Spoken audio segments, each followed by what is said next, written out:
Hello everyone, आप सबका स्वागत है virtual classes learning today leading tomorrow के यूट्यूब चैनल पर। Friends and my dear students, मैं हूं आपका आकाश सर और आपको हमारे इस वीडियो में स्वागत करता हूं हमारे यूट्यूब चैनल वर्चुअल क्लासेस में। फ्रेंड्स और माय डियर स्टूडेंट्स, मैं आप दोनों लोगों को बता देना चाहूँगा कि आज के इस वीडियो में हम फ्रेंच रेवोल्यूशन का वह पार्ट पूरा करेंगे जो हमने कल की वीडियो में नहीं किया था। कल हमने इसका आधा ही पार्ट पढ़ा था। आज हम लोग पूरा पढ़ने वाले हैं। पूरा नोट डिस्क्राइब कर दिया गया है आपके लिए पूरे वीडियो में। आप इस वीडियो को अंत तक जरूर देखें और जो कि आपके class 9 as well as class 10 के लिए भी यह पूरा का पूरा वीडियो बहुत ही इम्पॉर्टेंट है, क्योंकि यह जो फ्रेंच रेवोल्यूशन है क्लास 9 के भी फर्स्ट चैप्टर और क्लास 10 के भी फर्स्ट चैप्टर में है। तो आप इसको अंत तक जरूर देखें और अपनी तैयारी को और अच्छे से करें। साथ ही साथ मैं आपको बता देना चाहूँगा कि कल जो मैंने आपको वीडियो कराए थे, जो क्लासेस करवाए थे वीडियो क्लासेस में, वहाँ मैंने 9 क्वेश्चंस दिए थे।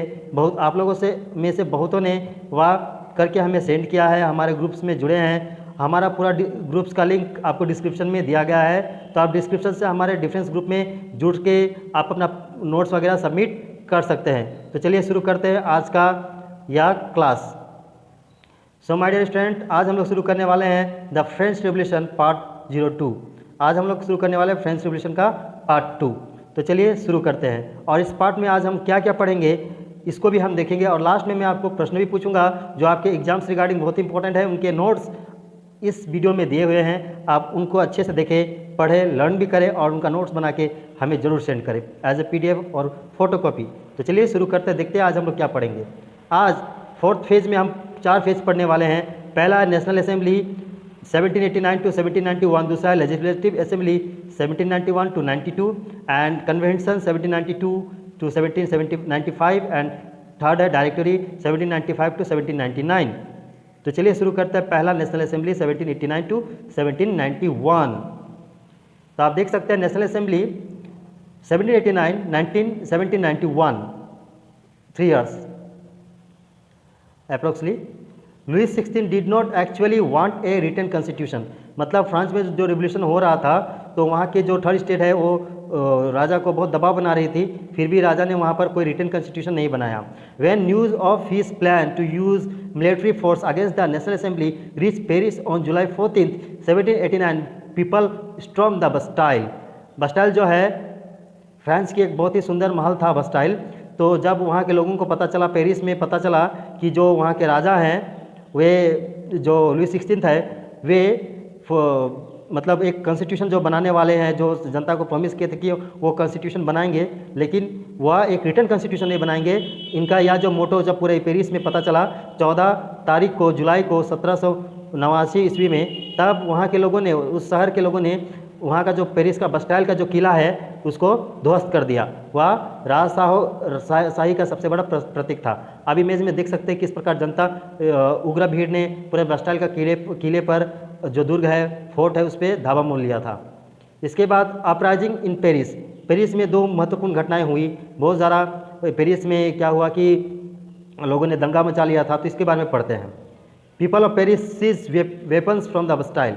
14 July 1789 Parisian organise their own government which they call the commune. पार्सियनों ने पेरिस में, जो पार्सियंस थे, उन्होंने अपना एक खुद का गवर्नमेंट बनाया जिसे उन्होंने कम्यून कहा, और क्योंकि उनको पता चल गया था कि राजा उनको धोखा देने वाला है। स्मॉल ग्रुप्स, उसके बाद बहुत सारे स्मॉल ग्रुप्स भी बने, जैसे faction complete to control the city of Paris. Paris के पूरे सिटी को कंट्रोल करने के लिए कुछ स्मॉल ग्रुप्स बने जिनको फैक्शंस कहा गया। इसके बाद uprising spread all through France.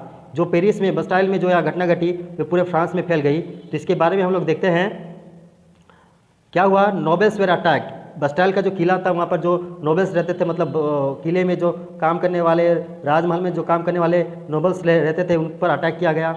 Records of feudal dues and on taxes were destroyed.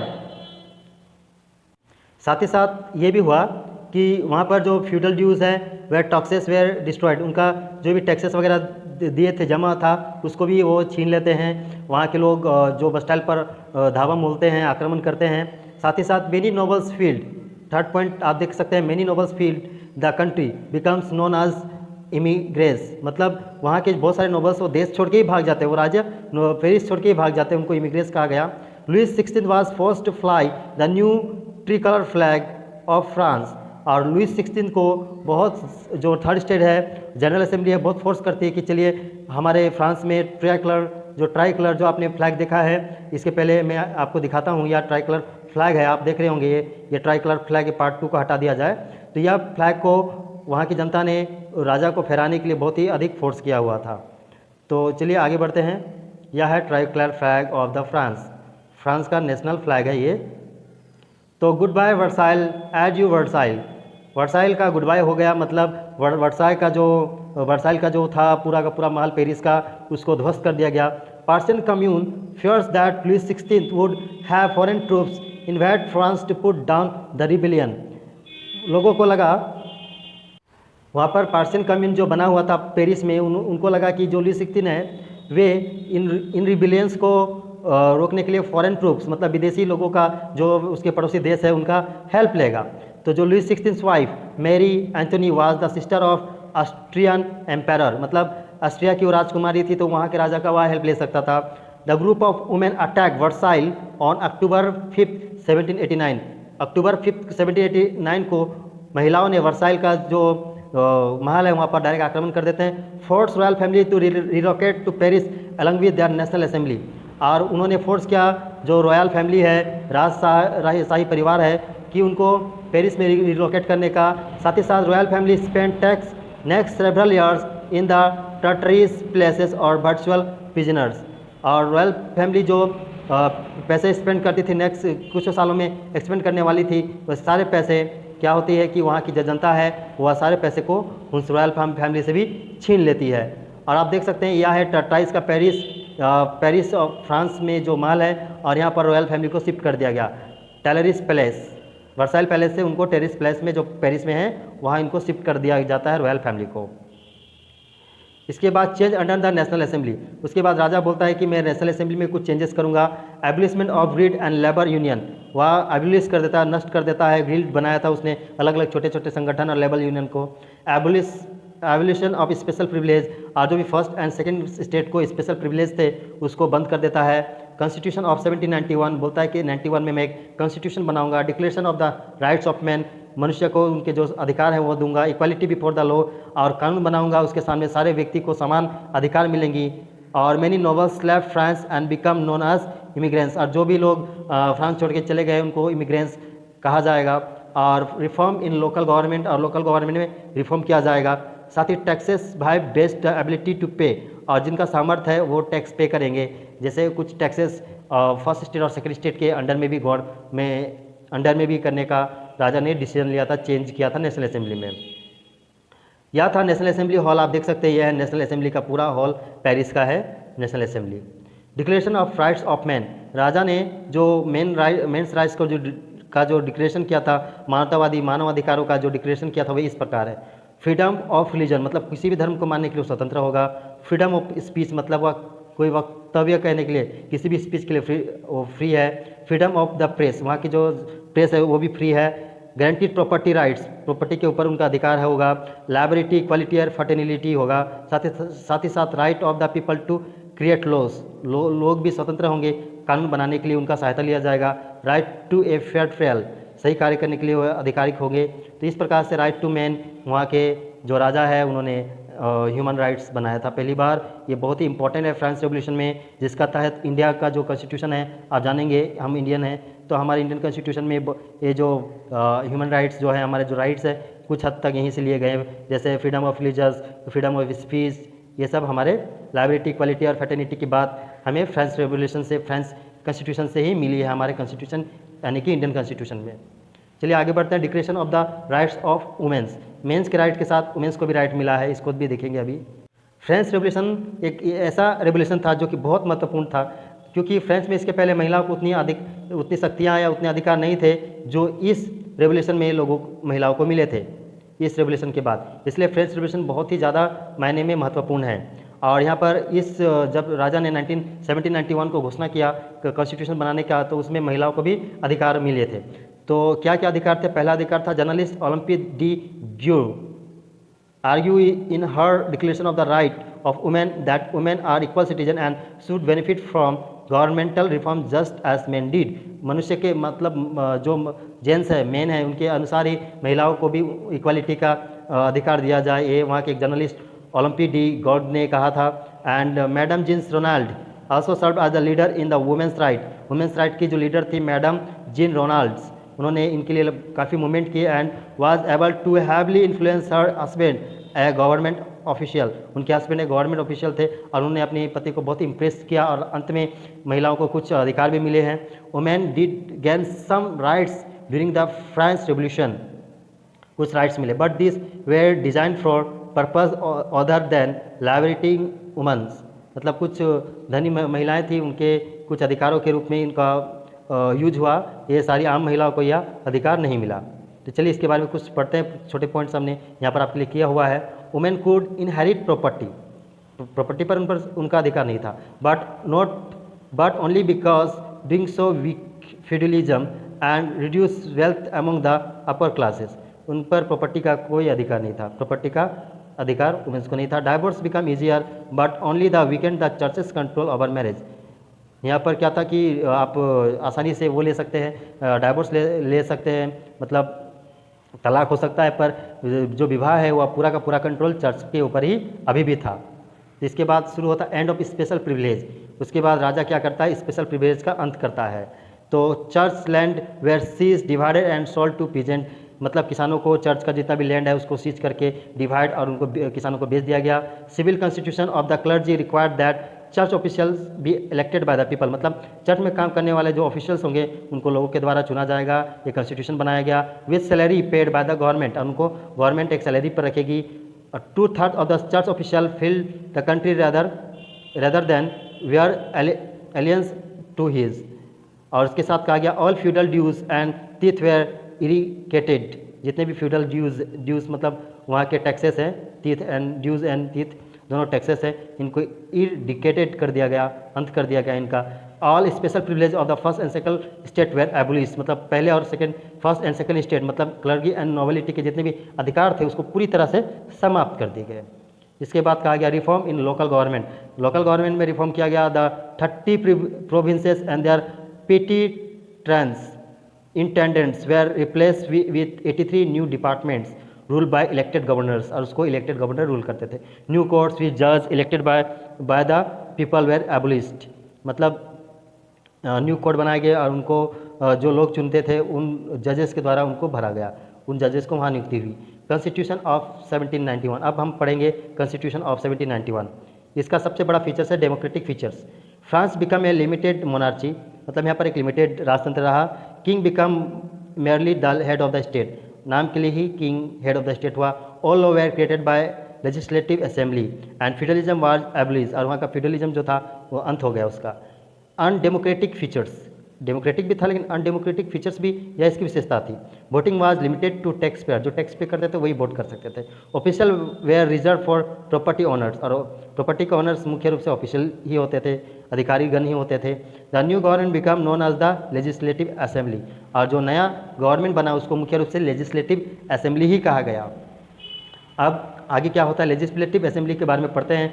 1791 to 1792 royal family sought help from Austria, royal family को कुछ हेल्प मिला था ऑस्ट्रिया से। In June 1791 they were caught trying to escape to Australia, मतलब वह royal family जो है भागने का कोशिश कर रही थी। जब बस्टाइल के दुर्ग पर आक्रमण किया था जनता ने तो भागने की कोशिश कर रही थी ऑस्ट्रिया, जहाँ की वह राजकुमारी थी। तो nobles who fled the revolution live abroad as immigrants they hope that with foreign help old regime could be restore in France.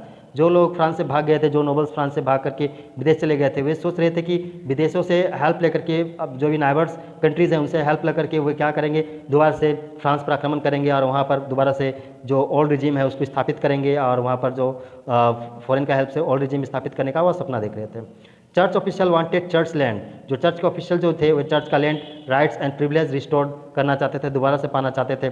Some devout Catholic peasant also supported the church, और कुछ Catholic किसान लोग जो थे वे church को support करते थे। Political parties representative difference interest emerge, जैसे गुरिडोडिन्स एंड जेकोबिन्स, ये दो पार्टीज बने थे, और जो दो लोग थे इनके द्वारा ही बहुत सारा इन्फ्लुएंस पड़ा जो फ्रेंच रेवोल्यूशन में गिरोंडिस्ट एंड जेकोबिन के द्वारा। तो ये है halting the royal family at Varennes, ये है halting royal family in the Varennes. इसका इमेज आप देख सकते हैं पेपर में। Opposition in the new government, अब न्यू गवर्नमेंट तो बन गया है, इसका ऑपोजिशन भी चाहिए। तो European monarchy feared that revolution would spread to their own country, European monarch जो था वो डर गया था कि जो रेवोल्यूशन फ्रांस में हुआ था वो क्या पूरा यूरोप में होगा। France was invaded by Austria and Persian Prussian troops, और ऑस्ट्रिया और प्रुशियन पुरुष जो थे वे फ्रांस को सपोर्ट करना चाहते थे, वहाँ के राजा को, कि वो दोबारा से अपना पावर पा ले। In the uproar the commune to control of Paris, commune ने जो वहाँ की जनता का एक ग्रुप था उसने पूरा पेरिस पर कंट्रोल कर लिया था। Commune was led by Danton, commune को लेड कर रहे थे Danton, member of the Jacobian political party, Jacobin political party के एक लीडर थे डेंटन, उसको कम्यून जो कि पूरे पेरिस में जो कंट्रोल कर रहा था उसके हेड थे। Voters began elected representative for a new convention which would return a republican constitution for France, उसके बाद वोटर इलेक्शन शुरू हुआ। उसके बाद जो उसके रिप्रेजेंटेटिव हुए, जो चुनाव में जीते हुए उसके नेतागण हुए, उन्होंने मिल के वहाँ का संविधान का लिखित रूप तैयार किया। ए Republic, what do you mean by A Republic? A Republic is a government in which the people elect representative who will create law and rule in their behalf. Meanwhile, thousands of nobles were executed under the supposition that they were conspirators in the foreign invasions. जो बहुत सारे लोग चाहते थे, जो nobles थे, वे फॉरेन्स का help लेकर के जो फ्रांस है वहाँ पर दोबारा से जो ओल्ड रिजिम लाना चाहते थे, मतलब पुराने राजतंत्र को लाना चाहते थे और दोबारा से अपनी जो शक्तियाँ खोई है उसको प्राप्त करना चाहते थे। तो कन्वेंशन होता है 1792 एंड 1795 के बीच। On September 22nd, 1792, the convention meet for the first time, establish the first French Republic, पहला फ्रांस रिपब्लिक बनता है। France democratic opposition and street, जो गोल्डेस्टिन जो होता है वे moderate who represent the rich middle class of the provinces, जो Girondins जो एक पार्टी होता है वो क्या करता है, जो मिडिल क्लास होता है, जो नोबल्स का, उनको ये रिप्रेजेंट करते थे। और Jacobin led by the Marat, Danton and Robespierre, जो तीन लोग थे जो जैकोबिन के बहुत बड़े लीडर्स थे, रिप्रेजेंटेड वर्कर्स, और ये वर्कर्स के रिप्रेजेंटेड थे। फेस अपोजिस्ट फ्रॉम अब्रॉड, और जो विदेश से फ्रांस के मोनार्क को, फ्रांस के जो ओल्ड रिजिम को सपोर्ट करने वाले थे, Austria, England, Holland, Persia, Sardinia and Spain, form a coalition invading France, मतलब फ्रांस पे आक्रमण विद्रोह करने के लिए इन्होंने क्या बनाया था, एक गठबंधन बनाया था कि फ्रांस में जो जनता है समनमानी कर रही है इसको हम रोकेंगे, फ्रांस के राजा की हेल्प करेंगे। लेकिन क्या होता है, एबोलिशमेंट ऑफ द मोनार्की, जो मोनार्की होता है उसका एबोलिशमेंट हो जाता है। कैसे, देखिए, the convention abolish the monarchy as a long the royal family live the monarchy could be restored, अगर ज़्यादा समय तक रॉयल फैमिली रहता तो मोनार्की दोबारा से रिस्टोर हो पाता था। Put the royal couple on the trial for treason, और उनको एक ट्रीसन में रख दिया गया एक दूसरे महल में। Convention were a foreign conclusion, अगर वो फॉरेन जाते तो अपने फॉरेन के जो भी दूसरे देश है, जैसे इंग्लैंड हुआ, ऑस्ट्रिया हुआ, पर्शियन हुआ, उनसे मिल करके वे दोबारा से अटैक कर सकते थे। यह बात वहाँ की जनता जानती थी। लुइस 16 वाज गुलिस्टन ऑन 21 जनवरी 1793, उन्होंने तंग आकर घोषणा कर दिया लुइस 16 ने।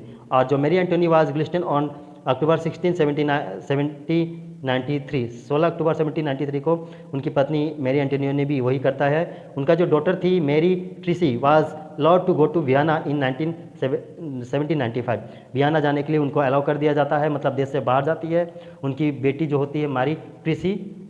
लेकिन क्या होता है, she could not become a queen, क्योंकि वह रानी नहीं बन सकती थी, बिकॉज ऑफ सेलिक लॉ। वहाँ पर फ्रांस में एक सेलिक लॉ था, did not allow female to succeed the throne, जिसके अनुसार जो फीमेल है वो कभी भी फ्रांस का राजतंत्र में, मतलब राजा या थ्रोन पे नहीं बैठ सकती थी वहाँ के सेलिक लॉ के अनुसार। तो उसे फ्रांस की जनता को कोई डर नहीं था, इसलिए सेलिक लॉ के अनुसार उन्होंने उसको पेरिस जाने की अनुमति दे दिया और देश से भी बाहर जाने का अनुमति दिया। बट जो सन था उनका Louis Charles a Louis 17 lived 1785 to 1795 was beaten and mistreated until he died in prison, और उनको जेल में लुइस चार्ल्स को रखा गया और उनको इतना मारा गया जब तक उनकी मृत्यु ना हो गई, क्योंकि इसके बाद जनता चाहती थी कि दोबारा से मोनार्की फ्रांस में ना आ सके। आप देख सकते हैं guillotine in the square before the hotel de Ville, आप देख सकते हैं किस प्रकार से यहाँ का यह चौराहा है जहाँ पर उनके राजकुमार को भी मृत्यु दे दिया जाता है। Growing coalition against the France, जो कोलिशन था विदेशों का जो फ्रांस के अगेंस्ट वो होता है। Convention defect Frenchmen into the army to defect the foreign coalition. और फ्रांस में भी एक क्या होता है कि एक मीटिंग होता है जिसके अनुसार वहाँ की जो आर्मी होती है उसको तैयार किया जाता है, जो भी विदेश से जो भी उनके ऊपर अटैक होने वाले थे उनके गवर्नमेंट के ऊपर, उसको रोकने के लिए उनका भी एक मीटिंग होता है। This troop led by general Carnot, उसको जनरल कैनोट्स के द्वारा लीड किया जाता है। The people supported military operation because they did not want to want the country back under the old regime. और जो लोग थे फ्रांस की आर्मी को पूरा सपोर्ट कर रहे थे क्योंकि वे दोबारा से ओल्ड रिजीम के अंडर में नहीं जाना चाहते थे। Rouget de Lisle wrote the Marseillaise become the French national anthem. Marseillaise जो था फ्रांस का नेशनल एंथम बन गया। इंस्पायर्ड ट्रूप्स आज वे लेड इनटू बैटल, जो भी उसके ट्रूप्स थे मतलब सैनिक थे उनको इंस्पायर करने के लिए, बैटल में अपने जान की आहुति देने के लिए, उनको इंस्पायर करने के लिए राउटी डी लासी ने एक गीत लिखा, नेशनल एंथम लिखा फ्रांस का, जिसे मर्सिलेसी कहा गया है। आफ्टर 2 ईयर्स, इसके 2 साल के बाद कोलिशन वाज डिफेक्ट, जो कोलिशन बना था विदेशों का डिफेक्ट हो जाता है। France had gained rather than lost territory, जबकि वह क्या होता है कि फ्रांस का राजा हार जाता है लेकिन फ्रांस ही अंत में जीतता है, वहाँ के लोग जीतते हैं, वहाँ का गवर्नमेंट जीत जाता है और वहाँ पर एक प्रजातंत्र रिपब्लिक नेशन, एक कंट्री की स्थापना हो जाती है। Reign of terror, September 5, 1793 to July 27, 1794। इसमें क्या होता है माय डियर स्टूडेंट कि डिस्पाइट मिलिट्री सक्सेस, जो मिलिट्री है वो जीत जाती है। Convention continue to face problem domestically, लेकिन जो डोमिसाइली जो उनका अपने देश में जो प्रॉब्लम था वो कंटिन्यूअस ही फेस हो रहा था, क्योंकि वहाँ पर Danton and Jacobin political party came to dominate French politic. और जैकोबिन और डेंटन जो पार्टीज थे ये लोग वहाँ के जो डोमिनेट करना चाहते थे फ्रांस के पॉलिटिक को। और कमिटी ऑफ पब्लिक सेफ्टी, उसके बाद उन्होंने एक बनाया committee of for public safety, head by Danton, उसका हेड था डेंटन, एंड उसका लास्ट में हो गया हेड हो गया Robespierre. And those accused the treason were tried by the committee revolutionary tribunals. उसके बाद उन्होंने एक क्रांतिकारी ट्रिब्यूनल्स की भी स्थापना की थी।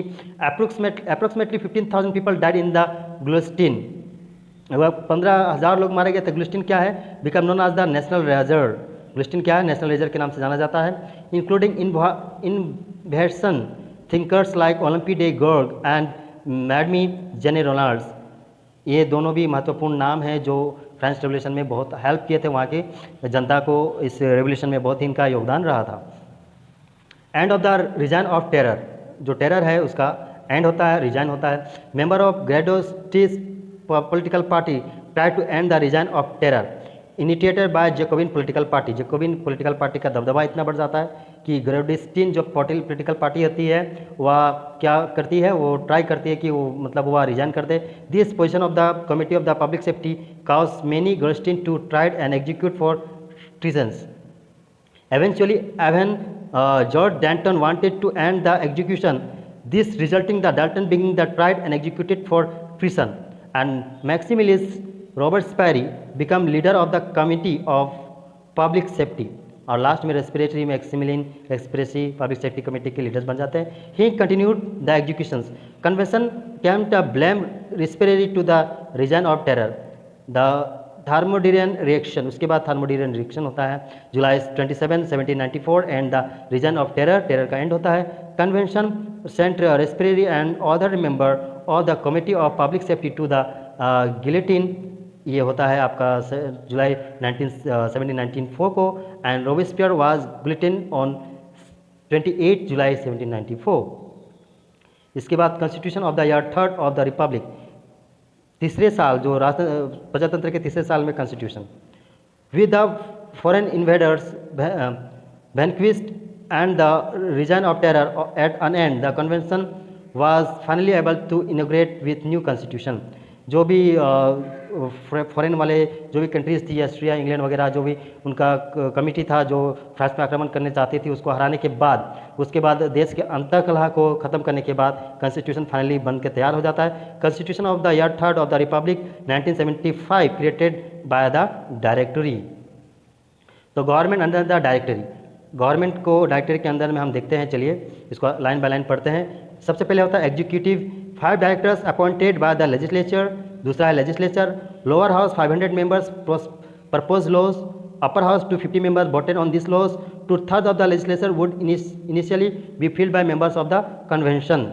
साथ ही साथ कहा गया कि क्वालिफिकेशंस क्या होंगी, जो Girondist middle class party had defected the Jacobin working and peasant class party. So Girondist जो constitutional started that suffrage the right to vote, suffrage क्या है, right to vote, as well the right to hold office were limited to property owners. तो इनके लिए ये दो चीज़ें बहुत इंपॉर्टेंट है, जेकोबिन एंड क्रिश्चियन पार्टी का इनका क्वालिफिकेशन था। Other party reform passed by the convention, दूसरे पार्टी का जो रिफॉर्मेशन था उसको देखते हैं। इसमें क्या क्या होता है, अडेप्टेड द मैट्रिक सिस्टम, जो मैट्रिक सिस्टम है उसको अडोप्ट किया जाता है। उसके बाद dealt the final value blow to the feudalism by abolish primogeniture the system where the old son inherited all the his father state, मतलब जो भी पिता का पूरा अधिकार होता था उसके बड़े बेटे को मिलता था, ऐसा पूरा समाप्त कर दिया गया। Drew up a comprehensive system of laws. उसके बाद एंडेड डिबेट imprisonment, ended slavery in France colonies and last में उन्होंने क्या करता है, stabilize a nationwide system of public education. ये 6 काम other parties reform passed by the convention होता है। तो डायरेक्टरीज में क्या है, जो 1795 टू 1799 है। The directory suffered from corruption and poor administration. The people of France grew poorer and more frustrated with their government despite for perhaps because of this struggle the France developed a strong feeling of nationalism. They were proud of their country and devoted it. उनमें nationalism का जन्म हो जाता है। National pride was fuelled by military success and it would be a military leader Napoleon Bonaparte becoming a power through a coup d'état who would end the 10-year period 1789 to 1799 known as the French revolution. यहाँ पर emerge होते हैं Napoleon Bonaparte. Friends and my dear students, ये रहे आज के इस पूरे वीडियो के टॉप 9 मोस्ट इंपॉर्टेंट क्वेश्चंस जो आपके फाइनल एग्जाम्स के लिए बहुत ही इंपॉर्टेंट है। तो इन क्वेश्चंस को करना ना भूलें और इसका नोट्स जब पूरा वीडियो में दिया गया है, आप इसको पूरे वीडियो को बार बार रिव्यू करके आप देख सकते हैं और इसका नोट जरूर कंप्लीट करें और हमें जरूर इसका PDF रूप या फोटोकॉपी हमें जरूर भेजें। तो पहला क्वेश्चन क्या है, देखिए ध्यान से। What parts and buildings was stormed on July 14, 1789? What human rights were abolished in the France by the Declaration of the Right of Man? How did Olympique de Gaulle fight from women's right? What were migrants and why did France revolutionaries view them as a threat? Name and describe the 2 political parties that competed for power in revolutionary France. उसके बाद 6वां point है, What was the Committee of Public Safety? उसके बाद 7वां प्रश्न है, describe the reign of the terror and explanation how it eventually become to an end. 8वां प्रश्न है, were the excesses of the French revolution justified, why or why not. And 9th question is, looking back at the first half of 1789 could the French revolution have been avoided, if then give your answer as you can possible. So ये थे आज के आपके पूरा का पूरा French revolution. आपको यह वीडियो कैसे लगा आप हमें ज़रूर बताएं। अगर आप हमारे चैनल पर नए हैं तो आप हमारा channel virtual classes learning today learning tomorrow को सब्सक्राइब करना ना भूलें। साथ ही साथ अगर आप हमसे फेसबुक से जुड़ना चाहते हैं तो वर्चुअल क्लासेस 1 आप फेसबुक में सर्च कर सकते हैं। इंस्टाग्राम में भी सेम आईडी से आप हमसे सर्च कर सकते हैं। डिस्क्रिप्शन में नीचे की ओर पूरा का पूरा आपको हमारे हर ग्रुप्स का लिंक दिया हुआ है, आप वहाँ क्लिक करके भी हमारे ग्रुप से जुड़ सकते हैं। So thank you for being with us and supporting us like this. Thank you everyone.